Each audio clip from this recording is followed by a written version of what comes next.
destruction. Outside the ark, everything's dying, while everything in the ark was living. Jesus is the source of life. All those who are alive, those are the ones that are in Christ. God's provision. Also note that the ark was not Noah's idea, it was God's. God even gave him the measurements he needed and what kind of wood to use in Genesis 6:14 through 16. So Noah's deliverance from the flood was in no way credited to him, but it was credited to God.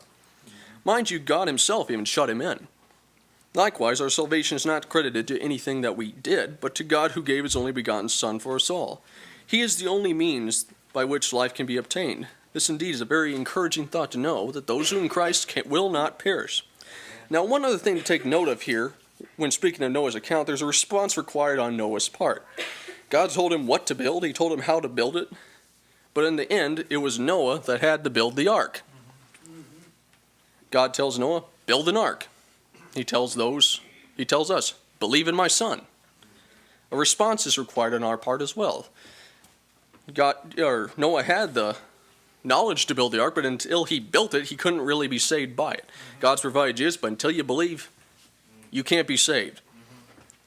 So God has spoken to us, and we have responded by believing. However, even God is glorified on this behalf as well. The scriptures speak of us being given to us to believe. In Philippians 1:29, Noah would not have been able to build anything had God not provided the means for him to do so, like wood, measurements, instructions as to how to assemble it. Likewise, we can reason the same way concerning us being able to believe. We really do believe, but God provided the means for us to believe. You can take faith, opening your heart, having his message declared unto you. So, God is truly glorified in all of these things. Now, also remember, it says that not only will you not perish, you have everlasting life. Now, also remember that Noah, when the ark finally landed, it hit the top of a mountain. And only the tops of mountains could be seen, it said, when he hit. That's Genesis 8:4 and 5. Jesus will keep you safe from destruction until the very end. And when we are finally passed through the world, we will, like Noah, be in a higher place. Or the mountain is the mountaintop. It's the highest possible place you could be in. So once we're at that place, you're freed from all the hardships of the world, no longer having to suffer in it. Because after the floods lowered after everything was destroyed. And then when those who have survived a flood, they're at the highest place. So with that being said, I want to draw your attention now to some new covenant writings concerning this. I want to continue to show you how this is sure to come by showing the apostles' words on this as well. Now, we just compared Noah and the flood to salvation, but let us see how Christ and the apostles describe this great deliverance. This ought to provoke some anticipation and joy in your hearts. This is the words of Jesus, Mark 13:25 through 27. And the stars of heaven shall fall, and the powers that are in heaven shall be shaken. And then shall they see the Son of Man coming in the clouds with great power and glory. Then shall he send his angels, and shall gather his elect from the four winds, from the uttermost parts of the earth to the uttermost part of heaven. 1 Thessalonians 4:16 to 17, this is Paul.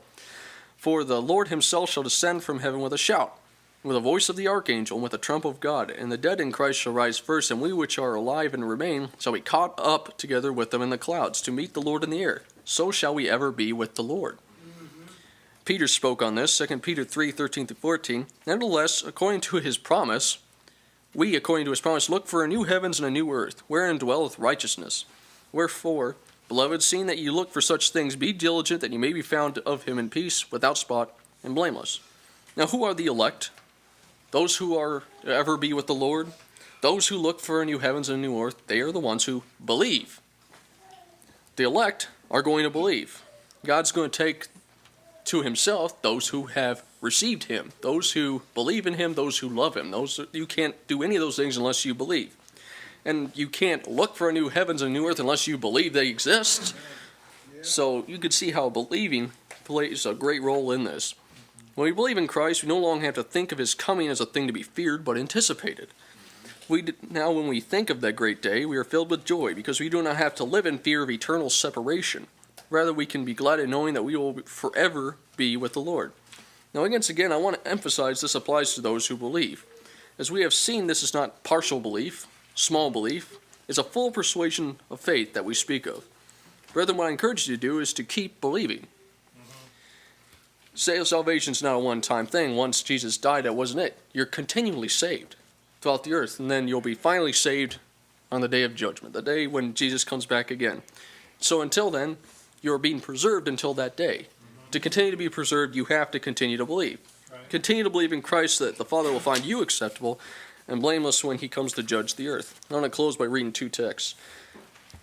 This is John 5, verse 24. It says, Verily, verily, I say unto you, he that heareth my word and believeth on him that sent me has everlasting life, Yeah.